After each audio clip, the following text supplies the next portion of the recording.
श्री भगवान कहते हैं, प्रिय, जन्म स्थान में एक जड़ नामक ब्राह्मण था जो कौशिका वंश में उत्पन्न हुआ। उसने अपना जातीय धर्म छोड़कर बनिए की वृत्ति में मन लगाया। उसे पराई स्त्रियों के साथ व्यभिचार करने का व्यसन पड़ गया था। वह सदा जुआ खेलता, शराब पीता और शिकार खेलकर जीवों की हिंसा किया करता था। इसी प्रकार उसका समय बीतता गया। धन नष्ट हो जाने पर वह व्यापार के लिए बहुत दूर उत्तर दिशा में चला गया। वहां से धन कमाकर घर की ओर लौटा। बहुत दूर तक रास्ता उसने तय कर लिया था। एक दिन सूर्यास्त हो जाने पर जब दसों दिशाओं में अंधकार फैल गया, तब एक वृक्ष के नीचे उसे लुटेरों ने धर दबाया और शीघ्र ही उसके प्राण ले लिए। उसके धर्म का लोप हो गया, इसलिए वह बड़ा भयानक भूत बना। उसका पुत्र बड़ा धर्मात्मा और वेदों का विद्वान था।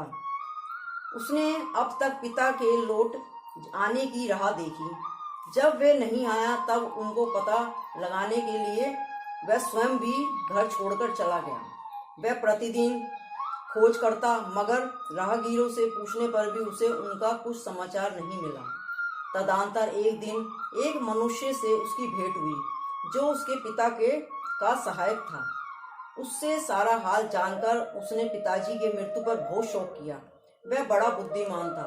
बहुत कुछ सोच समझकर पिता का परलौकिक कर्म करने की इच्छा से आवश्यक सामग्री साथ लिए उसने काशी जाने का विचार किया। मार्ग में 7-8 मुकाम डालकर वह 9वें दिन उसी वृक्ष के नीचे पहुंचा जहां उसके पिता मारे गए थे। उस स्थान पर उसने संध्याोपासना की और गीता के 3रे अध्याय का पाठ किया। इसी समय आकाश में बड़ी भयानक आवाज हुई। उसने अपने पिता को भयंकर आकार में देखा। फिर तुरंत ही अपने सामने आकाश में उसे एक सुंदर विमान दिखाई दिया जो महान तेज से व्याप्त था। उसने अनेकों क्षुद्र घंटिकाएं लगी थी। उसके तेज से समस्त दिशाएं आलोकित हो रही थी। यह दृश्य देखकर उसके चित्त की व्याग्रता दूर हो गई। उसने विमान पर अपने पिता को दिव्य रूप धारण किए हुए विराजमान देखा। उसने उनके शरीर पर पीतांबर शोभा पा रहा था और मुनिजन उनकी स्तुति कर रहे थे। उन्हें देखते ही पुत्र ने प्रणाम किया। तब पिता ने भी उसे आशीर्वाद दिया। तत्पश्चात उसने पिता से यह सारा वृतांत किया पूछा। उसके उत्तर में पिताजी सब बातें बताकर इस प्रकार कहना आरंभ किया, बेटा, देववश मेरे निकट गीता के 3रे अध्याय का पाठ करके तूने इस शरीर के द्वारा किए हुए कर्म बंधन से मुझे छुड़ा दिया है। जितने भी मैंने गलत काम किए थे उनसे मुझे छुटकारा दिया है। अतः आप घर लौट कर जाओ, क्योंकि जिसके लिए तू काशी जा रहा था वह प्रयोजन इस समय 3रे अध्याय के पाठ से ही सिद्ध हो गया है। पिता के यूं कहने पर पुत्र ने पूछा, तात, मेरे हित का उपदेश दीजिए तथा और कोई कार्य मेरे लिए करने योग्य हो तो बतलाओ। तब पिता ने उससे कहा, तुम्हें यही कार्य फिर करना है। मैंने जो कर्म किया है वही मेरे भाई ने भी किया है। इससे भी वह घोर नरक में पड़ा है। उनका भी तुम्हें उद्धार करना चाहिए तथा मेरे कुल के और भी जितने लोग नरक में पड़े हैं उन सबका भी तुम्हारे द्वारा उद्धार होना चाहिए। यही मेरी मनोरथ है।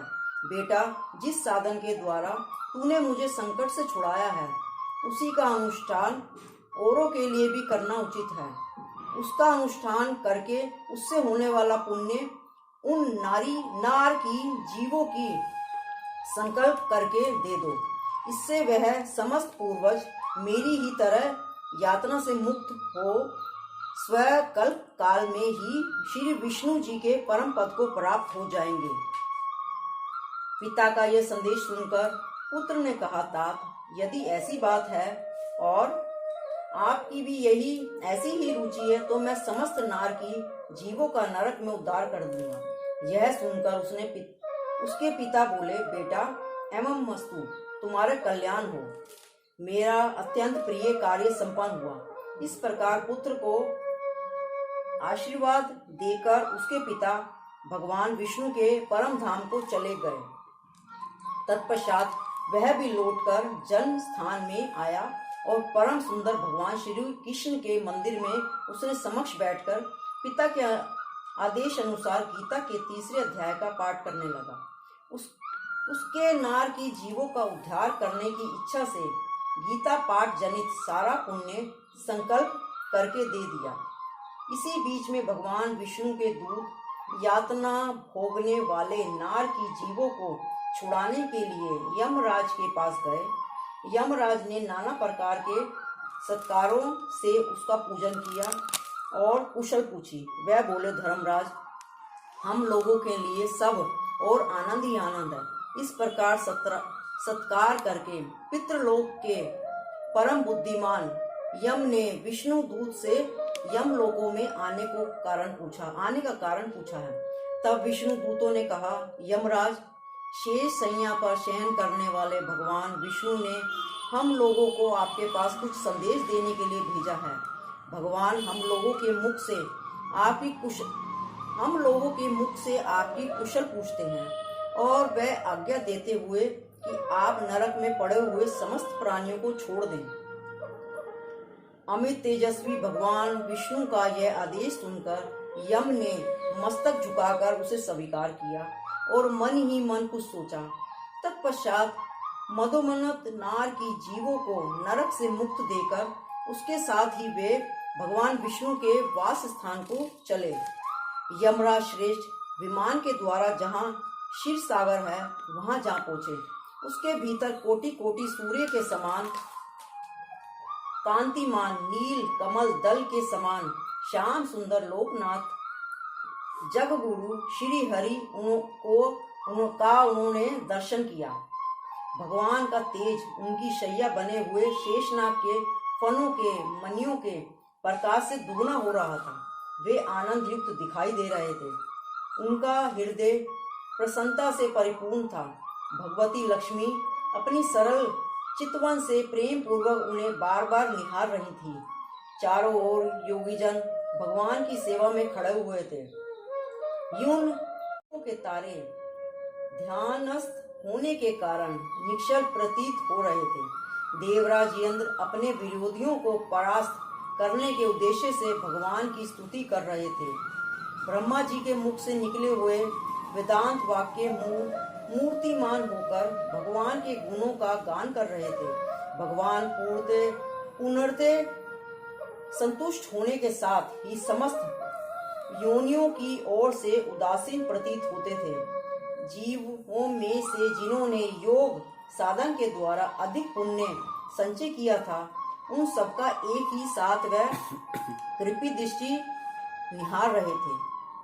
दृष्टि से निहार रहे थे। भगवान अपने स्वरूप भूत अखिल चराचर जगत को आनंदपूर्ण दृष्टि से आमंदित कर रहे थे। शेषनाग के प्रभा से व्यापक दिव्य विग्रह धारण किए नील कमल के सदृश श्याम वर्ण वाले श्री हरि ऐसे जान पड़ते थे मानो चांदनी से घिरा हुआ आकाश सुशोभित हो रहा हो। इस प्रकार भगवान की झांकी करके यमराज अपनी विशाल बुद्धि के द्वारा उनकी स्तुति करने लगे। यमराज बोले, संपूर्ण जगत का निर्माण करने वाले परमेश्वर, आपका अंतःकरण अत्यंत निर्मल है। आपके मुख से ही वेदों का प्रादुर्भाव हुआ है। आप ही विश्व स्वरूप और इसके विधायक ब्रह्मा हैं। आपको नमस्कार है। अपने बल और वेग के कारण जो अत्यंत दूरदर्शी प्रतीत होते हैं, ऐसे दानव वेद्रों का अभिमान चूर करने वाले भगवान विष्णु को नमस्कार है। पालन के समय शरीर धारण करने वाले विश्व के आधारभूत सर्वव्यापी श्री हरि को नमस्कार है।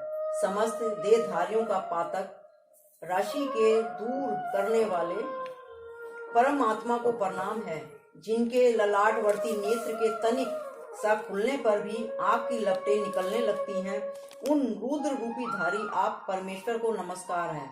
आप संपूर्ण विश्व के गुरु आत्मा और महेश्वर हैं अतः समस्त वैष्णव जनों को संकट से मुक्त करके उन पर अनुग्रह करते हैं। आप माया से विस्तार को प्राप्त हुए हैं। अखिल विश्व में व्याप्त होकर भी कभी माया अथवा उससे उत्पन्न होने वाले गुणों से मोहित नहीं होते। माया तथा माया जनित गुणों के बीच में स्थित होने पर भी आप पर उनमें से किसी का प्रभाव नहीं पड़ता। आपकी महिमा का अंत नहीं है, क्योंकि आप असीम हैं। फिर आप वाणी के विषय कैसे हो सकते हैं? अतः मेरा मौन रहना ही उचित है। इस प्रकार स्तुति करके यमराज ने हाथ जोड़कर कहा, जगत गुरु, आपके आदेश से इन जीवों को गुण रहित होने पर भी मैंने छोड़ दिया है।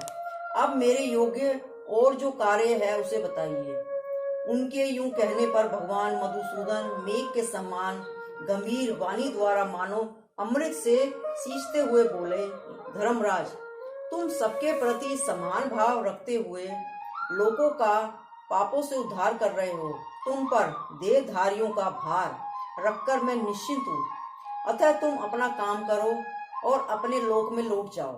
यूं कहकर भगवान भी अपनी पुरी को लौट गए। तब वह ब्राह्मण अपनी जाति के और समस्त नार की जीवों का नरक से उद्धार करके स्वयं भी श्रेष्ठ विमान द्वारा श्री विष्णु धाम को चला गया। जय श्री कृष्ण।